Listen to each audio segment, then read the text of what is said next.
2024년 1월 31일 수요일 돈다방 미쓰리 시작하겠습니다. 어제는 코스피가 2499포인트, 그저께는 코스피가 2500포인트. 뭔가 2500포인트를 막 어떻게든지 그냥 막 찍고 싶은 그 몸부림이 느껴지지 않으십니까? 제가 예전에 그런 얘기 해드렸죠. 예전에는 막 2900, 2800 막 이러다가 이제 어느 순간에는 막 어떻게 해서든지 2600포인트를 지키려고 하고 안착하려고 하고 그러다가 한 단계 다운돼서 어떻게 해서든지 2500을 지키려고 하고 그러다가 시간이 좀 더 지나면 그 눈높이가 2400 그리고 2300 그리고 그 어딘가로 더 떨어질 수 있다. 오랜만에 질문이 올라와서 돈다방 미쓰리가 거기에 대한 답변을 좀 해드리고자 합니다. 자, 질문 내용은 이런 거죠. 미쓰리가 올해 하방을 열어놨다며. 그러면 아직 하방을 못 잡았다고 얘기하고는 있지만 혹시 지난번 교보증권에서 제시한 2024년도 코스피 하단 1950포인트 이하까지 내려갈 수 있다라는 생각을 혹시 하고 있는 거 아닙니까? 뭐 이런 질문을 해주셨습니다. 여러분 기억나실지 모르겠는데요.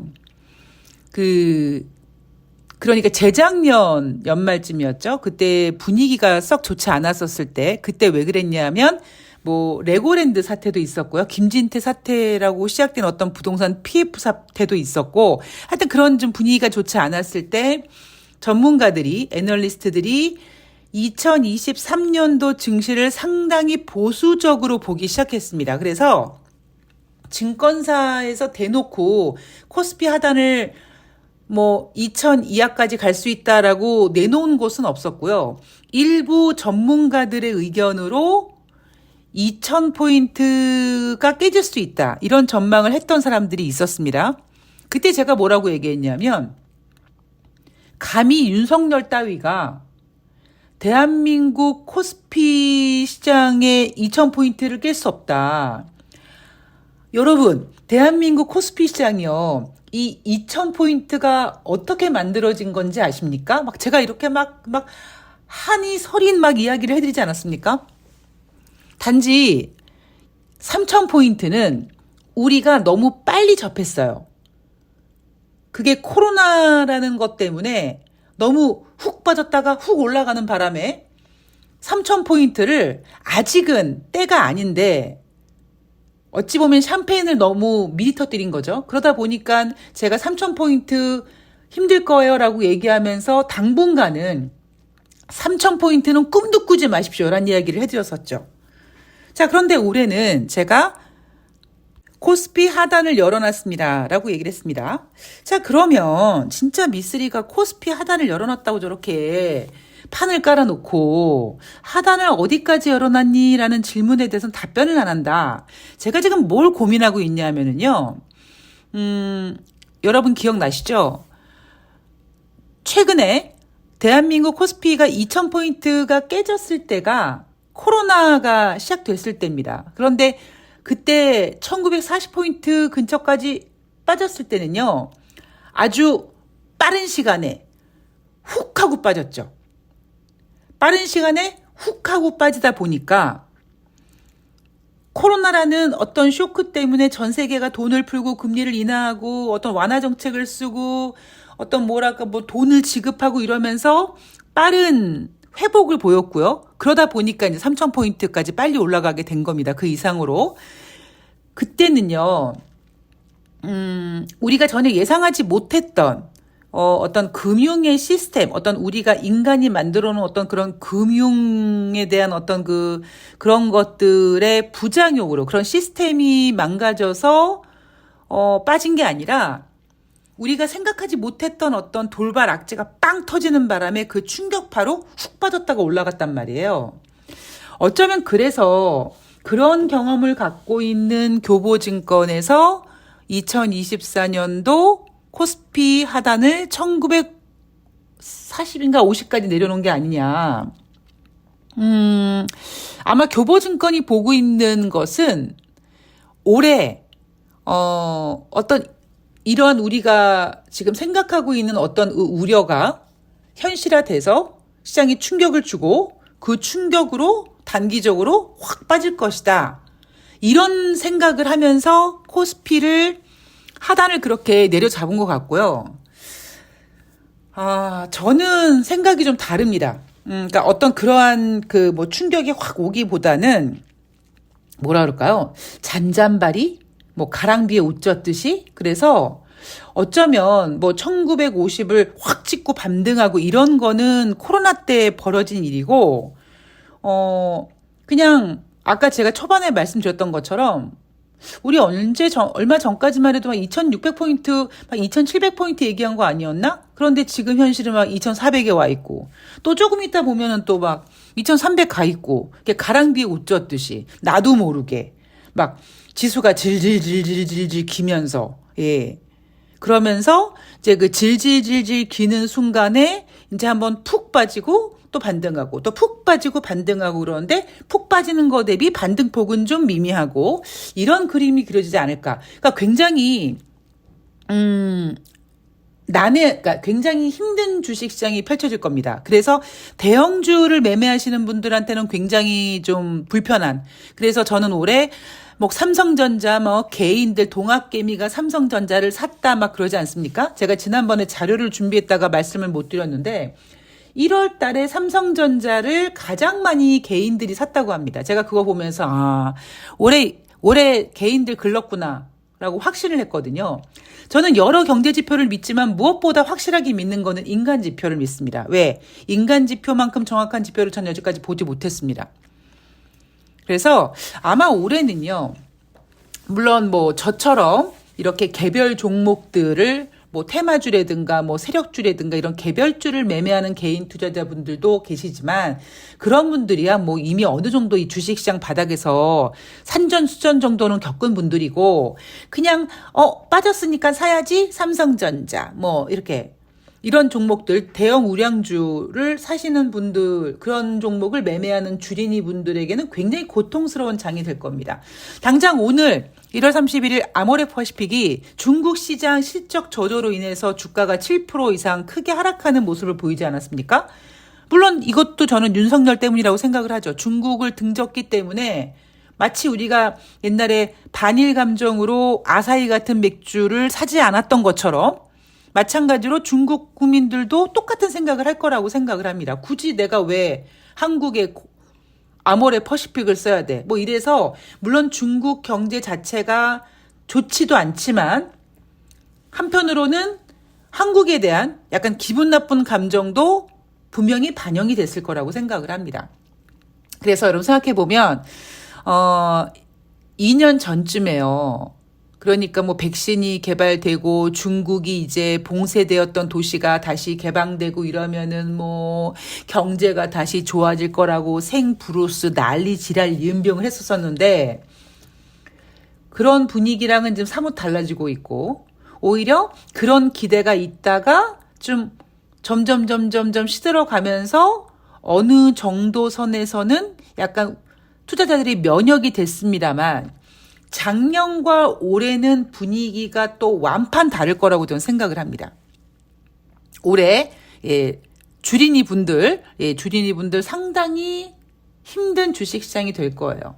오히려 어떤 돌발악재가 진짜 막 코로나19 같은 게 빵 터져가지고 주식시장이 풍 빠지면 주린이들은 막 담겠죠. 왜? 지난번에 코로나19 사태 때 경험이 있다 보니까 빨리 회복이 되겠지. 그런데 올해는 그런 기회가 없이 마냥 탈출구를 찾지 못한 상태에서 질질질질질질질 끌려다니는 그런 시장이 되지 않을까라는 것이 현재 제 생각입니다. 그래서 교보증권처럼 뭐 2000이 깨진다 뭐 이런 근데 어차피 걔네들은 1950이 깨진다고 얘기해도 코스피 상단은 또 높게 잡아놨거든요. 그러니까 그 전망치를 보면서 드는 생각은 얘네는 마치 코로나19처럼 단기적인 충격이 빵 와서 2000을 빵 깨고 확 회복할 거다 뭐 이렇게 보고 있는 것 같은데 저는 약간 그런 생각은 하지 않습니다. 자, 1월 30일 화요일 뉴욕 증시 마감 현황을 점검해 보도록 하겠습니다. 다우 지수가 0.35 상승, S&P 500이 0.06% 하락, 나스닥이 0.76% 하락해서 혼조세로 마감을 했습니다. 자, 왜 혼조세로 마감을 했느냐? 대형 기술 기업들의 실적 발표와 1월달 FOMC 정례회의 결과를 앞두고 차익 실현 압박 속에 혼조세를 마감했지만, 그러나 다우지수는 사상 최고치를 기록했다. 뭔가 이렇게 위에서 누르는 듯한 느낌도 들고, 그리고 대형 기술주들의 실적을 발표했는데 뭔가 이렇게 좋은 것 같지 않고 전망치도 좀 어려울 것 같고, 그럼 이렇게 얘기해버리면 투자자들이 불안해할까 봐 아니야 왜 이래, 다우지수는 그 와중에도 사상 최고치야 라고 얘기한 겁니다. 아마 돈다방 미쓰리를 오랫동안 들으신 분들은 별거 없는 이 방송을 계속 듣는 이유가 뭐라고 생각하십니까? 다른 증권경제방송과는 확실히 다릅니다. 보는 관점이 달라요. 보는 관점이 다른 이유가 뭐냐면 제가 그들과 다른 관점으로 보거든요. 저도 옛날에 그들처럼 봤었죠. 근데 결과적으로 안 된다라는 겁니다. 그럼 걔네가 잘못된 거구나. 그러면 시황을 다른 방향에서 봐야겠구나. 그래서 저는 다른 경제방송에서 해주지 않는 스타일의 이야기를 해드리는 거죠. 그래서 어제 방송 같은 경우에도 여러분, 미국이 국채 발행을 잘한다고 해도 그게 뭔 상관입니까? 이렇게 얘기하면서 제 또라이 아니야? 이렇게 생각하실 수 있는데 저 살짝 또라이 맞고요.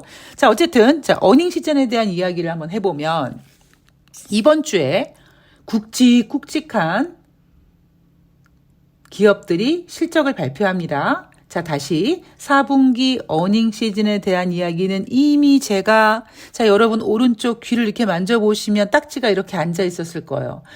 미쓰리 그만해. 네가 4분기 어닝 시즌 어떻게 봐야 되는지 충분히 얘기했어. 금융주 얘기 다 끝났고요. 그 다음에 이제 드디어 미국의 높은 금리를 감당하기 어려운 기업들이 내놓는 기업들의 실적이 이자 부담이 커져서 4분기까지는 눈높이를 낮춰놓고 어떻게 버텼는데 올해는 2024년 전망을 하자니 상당히 부담스럽고 금리 인하를 빨리 한다라는 것이 확실시 되면은 이자 부담을 줄일 수 있을 것 같은 느낌이 든다라면서 뭔가 털고 갈 수 있지만 지금 그것도 아니고요. 그래서 4분기 어닝 시즌에 대한 관전 포인트 잘 체크하시면서 견뎌내시고요. 이날 같은 경우에는 마이크로소프트 AI 열풍에 작년도 65% 주가가 상승했습니다. 클라우드 매출도 예상을 상회했다고 했는데 장중에 주가는 하락했어요. 자, 마이크로소프트 같은 경우에는요, 작년에 AI로 주가가 많이 올라갔다고 하죠. 그런데 제가 여러분 작년 연말에 대한민국 코스피 시장이 2600을 올라가고 그럴 때 제가 여러분 제가 2600 안 갈 거라고 생각했는데 얘네들 미쳤나 봐요. 근데 얘네 지금 호황된 걸 쫓고 있어요. 보이지 않는 걸 쫓아가고 있어요. 그게 가시화가 돼야 되는데 가시화가 되지 않는 상태에서 호황된 거를 쫓고 있어요라는 이야기를 종종 해드렸습니다. 물론 주식은요, 기대감을 가지고 먹고 삽니다. 문제는 그러다 보니까 주식시장이 부동산 시장보다 믿음이 덜 가는 이유가 바로 그거죠. 처음에는 기대감으로 시작을 해서 그 기대감이 쭉 유지가 된 상태에서 그 다음 단계는 뭔가 가시화가 돼야 되는데 사실 주식시장에선 그게 상당히 어렵습니다. 예전에는 그게 가능했는데요. 지금은 그게 더 어려워졌어요. 그래서 금리도 인하할 거다, 인하했으면 좋겠다, 인하할 것 같아, 인하할 거야, 얼마나 할까? 6번, 7번 이 지랄들을 하면서 작년 12월 달에 그렇게 난리부르스를 치더니 지금 다시 정신 차리고 에이씨 뭘 3월에 금리 인하야, 5월에 좀 할까 말까 하는데 이러고 있는 거죠. 실체가 없다 보니까 2024년도 1월 달 초의 주식시장은 2016년 1월 달과 비슷했습니다. 자, AI도 마찬가지예요. 기대예요, 기대. 기대. 제가 돈다방 미쓰리에서 종종 얘기하는 업종 중에 하나가 뭐냐면 저주받은 업종 중에 저는 LED가 대표적이라고 생각을 합니다. LED가요, 굉장히 주식시장에서 진짜 인기를 끌었던 테마주였었거든요. 생각해 보십시오. 이런 싸구려 등이 아니라 LED로 바뀌면 이게 오랫동안 가면서 막 효율성이라든가 뭐 이런 가성비 이런 것들이 너무 좋다.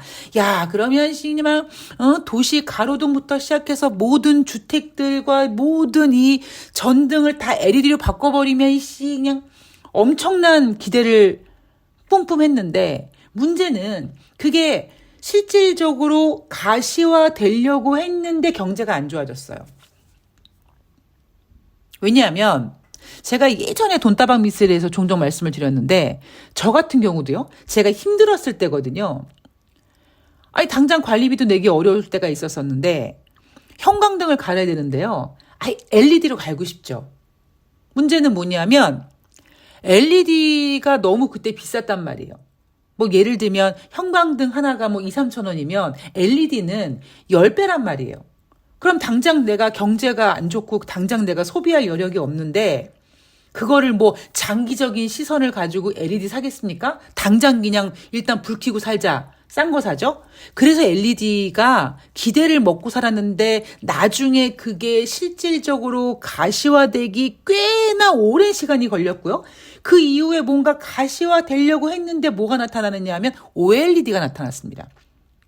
그것처럼 주식시장은요, 기대감으로 먹고 살긴 하지만 그 뒤에 뭔가 가시화되는 게 없으면 한계가 있어요. 자, 마이크로소프트 AI라는 열풍의 작년도에 미리 그 기대감 때문에 선반영을 했는데 올해는 이게 이제 가시화가 돼야 되는데 경제가 안 좋아지면 그게 어렵다라는 겁니다. 그래서 주가가 장중에 하락했었다. 뭐 이런 설명을 해드리고 있는 거고요.